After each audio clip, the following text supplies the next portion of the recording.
जय हिंद साथियों, स्वागत है आपका एक बार फिर से आपके अपने YouTube channel RS education centre पर। साथियों, बात करने वाले हैं वनपाल भर्ती के दस्तावेज सत्यापन के बारे में।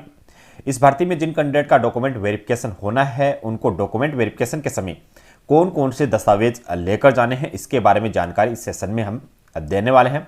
तो सेशन को अंत तक जरूर देखिएगा। और अगर आप चैनल पर पहली बार विजिट कर रहे हैं तो चैनल को सब्सक्राइब जरूर कर लें, ताकि कॉम्पिटिशन एग्जाम से संबंधित हर ऑथेंटिक न्यूज आपको सबसे पहले मिल सके। तो साथियों, बात करें आपके डॉक्यूमेंट की, तो सबसे पहला जो डॉक्यूमेंट है वो है आपका स्क्रूटनी फॉर्म और फीस रिसिप्ट। स्क्रूटनी फॉर्म आपको अपनी जो एसएसओ आईडी है वहां पर जाकर ये फिलअप करना होगा, और वहीं पर ये जैसे ही फॉर्म फिलअप करोगे वहां पर साथियों आपको एक 100 रुपये का पेमेंट भी करना होगा। जैसे ही आप 100 रुपये का पेमेंट करते हैं उसके बाद में आपको एक फीस रिसिप्ट मिलती है। इन दोनों का प्रिंट आउट आपको ले लेना है, दो कॉपी आपको प्रिंट आउट इनकी ले लेनी है। इसके बाद में जो अगला डॉक्यूमेंट है वो है आपका एप्लीकेशन फॉर्म। एप्लीकेशन फॉर्म जो आपने इस भर्ती में फॉर्म अप्लाई किया था वही आपका एप्लीकेशन फॉर्म है, वो भी आपके पास में होना चाहिए। साथियों, बात करें कि स्क्रूटनी फॉर्म आपको फिलअप कैसे करना है, तो स्क्रूटनी फॉर्म फिलअप कैसे करना है इसके रिगार्डिंग मैंने वीडियो पहले भी अपलोड कर रखा है, आप प्लेलिस्ट में जाकर देख सकते हैं। इसके बाद में जो अगला डॉक्यूमेंट है वो साथियों आपका एग्जाम एडमिट कार्ड। इस भर्ती के लिए जो आपने एग्जाम दी थी उस एग्जाम का आपके पास में एडमिट कार्ड भी होना चाहिए। इसके बाद में जो अगला डॉक्यूमेंट है वो है आपकी 10th क्लास की मार्कशीट और सर्टिफिकेट। यहां पर कुछ कैंडिडेट के मार्कशीट और सर्टिफिकेट अभी जो नए कैंडिडेट हैं जिन्होंने हाल ही में 10th क्लास पास की है उनके साथ में ही होंगे, लेकिन जो पुराने कैंडिडेट हैं 2006-2007 के आसपास, उनके मार्कशीट और सर्टिफिकेट अलग अलग होंगे। तो जैसे भी आपके मार्कशीट और सर्टिफिकेट हैं उनको बिल्कुल लेकर जाइएगा। अगला जो डॉक्यूमेंट है 12th क्लास की मार्कशीट और सर्टिफिकेट, ये दोनों डॉक्यूमेंट आपके पास में होना चाहिए। इसके बाद में हो सकता है किसी कैंडिडेट ने बीए कर रखा है, ये आपकी न्यूनतम क्वालिफिकेशन 12th है इस भर्ती के लिए, तो 12th तक के डॉक्यूमेंट तो आपके पास में होना ही चाहिए। इसके बाद में वो आप पर डिपेंड करता है कि आप यहाँ पर 12th के बाद में जो बीए या फिर बीएससी या फिर बीकॉम जो भी आपने कंप्लीट कर रखी है, पीजी की भी अगर आपने कंप्लीट कर रखी है, बीएड अगर आपने कंप्लीट कर रखी है, तो वो डॉक्यूमेंट आप यहां पर शो कर सकते हैं। वो सब आप पर डिपेंड करता है, आप डॉक्यूमेंट वेरिफिकेशन के समय उनको लेकर जा सकते हैं, चाहे आपने एप्लीकेशन फॉर्म भरते समय उनको ना शो किया हो, कोई दिक्कत आपको नहीं होने वाली है। अगला जो डॉक्यूमेंट है वो साथियों है आपका मूल निवास प्रमाण पत्र। मूल निवास प्रमाण पत्र सभी कैंडिडेट को लेकर जाना है, चाहे आप राजस्थान के कैंडिडेट हो या राजस्थान के बाहर के कैंडिडेट हो, सबको लेकर जाना है। इसके बाद में अगला डॉक्यूमेंट है वो है आपका जाति प्रमाण पत्र। आप ओबीसी, एससी, एसटी या फिर एमबीसी कैटेगरी से हैं तो बिल्कुल आपके पास में कास्ट सर्टिफिकेट होना चाहिए। ईडब्ल्यूएस कैंडिडेट को यहां पर ईडब्ल्यूएस का प्रमाण पत्र देना होगा। जनरल कैंडिडेट जो हैं राजस्थान के, उनको यहां पर कोई कास्ट सर्टिफिकेट नहीं देना है।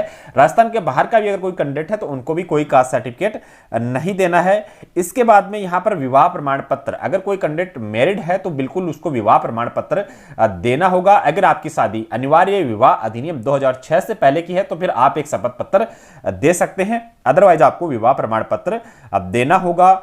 इसके बाद में है आपका शपथ पत्र। शपथ पत्र कुछ आपको देने होंगे, इनमें से आपका दहेज न लेने, दहेज न देने का शपथ पत्र। दूसरा, अगर आप मैरिड हैं तो बच्चों का घोषणा पत्र भी आपको यहां पर देना होगा। इसके बाद में जो टीएसपी क्षेत्र के कैंडिडेट हैं उनको एक विशेष मूल निवास प्रमाण पत्र बनता है, वो आपको लेकर जाना है। ये डॉक्यूमेंट ओनली टीएसपी क्षेत्र के कैंडिडेट को लेकर जाना है। इसके बाद में जो अगला डॉक्यूमेंट है वो है आपका चरित्र प्रमाण पत्र, और चरित्र प्रमाण पत्र ये है आपका अंतिम शैक्षणिक संस्थान का। अगर आप 12th तक के डॉक्यूमेंट लगा रहे हो तो फिर आपको 12th क्लास का ही कैरेक्टर सर्टिफिकेट, जहां से आपने 12th क्लास कंप्लीट की थी उस संस्था का कैरेक्टर सर्टिफिकेट आपको देना होगा। अगर आप बीए के डॉक्यूमेंट लगाते हो तो बीए का कैरेक्टर सर्टिफिकेट, और अगर आप बीएड के डॉक्यूमेंट लगाते हैं तो देन आपको बीएड के कैरेक्टर सर्टिफिकेट यहां पर लगाना होगा। यानी कहने का मतलब यही है, जो भी आप अपनी अंतिम क्वालिफिकेशन लगाते हैं उसी क्लास का आपके पास में कैरेक्टर सर्टिफिकेट होना चाहिए। इसके बाद में चरित्र प्रमाण पत्र 2 राजपत्रित अधिकारी, कोई भी 2 गजेटेड ऑफिसर हो सकते हैं। जरूरी नहीं है कि वो आपके गांव के ही हों, वो कहीं पर भी हो सकते हैं, डिस्ट्रिक्ट लेवल पर हो सकते हैं, तहसील स्तर पर, जहां पर भी आप बनवा सकते हैं आप बनवा लीजिएगा। 2 गजेटेड ऑफिसर के आपके पास में कैरेक्टर सर्टिफिकेट होने चाहिए। इसके बाद में अन्य प्रमाण पत्र में जो भी कैंडिडेट विडो, डाइवोर्स या फिर पीएच कैंडिडेट है या फिर एक्स सर्विसमैन है या स्पोर्ट्स कोटे से है, जिनसे भी आप स्पेशल कैटेगरी जो इनको बोलते हैं इनसे संबंधित हैं, तो जिस भी कैटेगरी से संबंधित है आप ये पास में उसका पर्टिकुलर सर्टिफिकेट होना चाहिए। विधवा के पास में यहां पर अपने हस्बैंड का डेथ सर्टिफिकेट होना चाहिए और तलाकशुदा के पास में यहां पर आपका जो डाइवोर्स की डिग्री बनती है वो आपके पास में होनी चाहिए। और इसके साथ में विडो और डाइवोर्स को यहां पर पुनर्विवाह नहीं करने के संबंध में एक शपथ पत्र देना होता है, वो भी आपको देना होगा। स्पोर्ट्स खिलाड़ी के पास में अपना स्पोर्ट्स का सर्टिफिकेट होता है वो होना चाहिए और एक्स सर्विसमैन के पास में पीपीओ और डिस्चार्ज बुक। इसके बाद में जो भी कैंडिडेट पहले से राजकीय सेवा में कार्यरत हैं और अभी वो वनपाल ज्वाइन करना चाहते हैं तो उनको यहां पर एनओसी भी देनी पड़ेगी। ठीक है, जब आपने फॉर्म अप्लाई किया था तो उस समय आपने ये शो किया होगा कि मैं राजकीय सेवा में राजस्थान में राजकीय सेवा में कार्यरत हूं, स्थायी कर्मचारी हूं, तो बिल्कुल यहां पर आपको एनओसी देनी होगी। इसके बाद में एक आईडी कार्ड आपका Aadhaar card, PAN card, driving licence इनमें से या फिर एक वोटर आईडी कार्ड, इनमें से कोई भी एक आपके पास में अपना आईडी कार्ड होना चाहिए जब आप डॉक्यूमेंट वेरिफिकेशन के लिए जाते हैं। इसके अलावा जैसे ही आप स्क्रूटनी फॉर्म यहां पर फिलअप करेंगे ऑनलाइन अपनी एसएसओ आईडी पर जाके, तो यहां पर साथियों आपको एक अटेस्टेशन फॉर्म साथ में उसका प्रिंट आउट निकलेगा, वो अटेस्टेशन फॉर्म भी आपको फिलअप करके लेकर जाना है। अटेस्टेशन फॉर्म कैसे भरें इसके रिगार्डिंग एक कंप्लीट वीडियो मैंने पहले से अपलोड कर रखा है, आप देख लीजिएगा, आपको उसमें बहुत हेल्प मिलेगी, आपको ज्यादा उसमें दिक्कतें नहीं आएंगी। तो आप देख लीजिएगा कि अटेस्टेशन फॉर्म फिलअप कैसे करना है। तो ये कंप्लीट साथियों आपके पास में डॉक्यूमेंट होने चाहिए। इसके अलावा और कोई भी डॉक्यूमेंट आपको यहां पर डीवी के समय लेकर नहीं जाना है। जितने भी डॉक्यूमेंट मैंने आपको बताए हैं सबकी दो कॉपी आपके पास में डॉक्यूमेंट वेरिफिकेशन के समय होने चाहिए। इसके अलावा ओरिजिनल डॉक्यूमेंट तो आपके पास में होने ही चाहिए।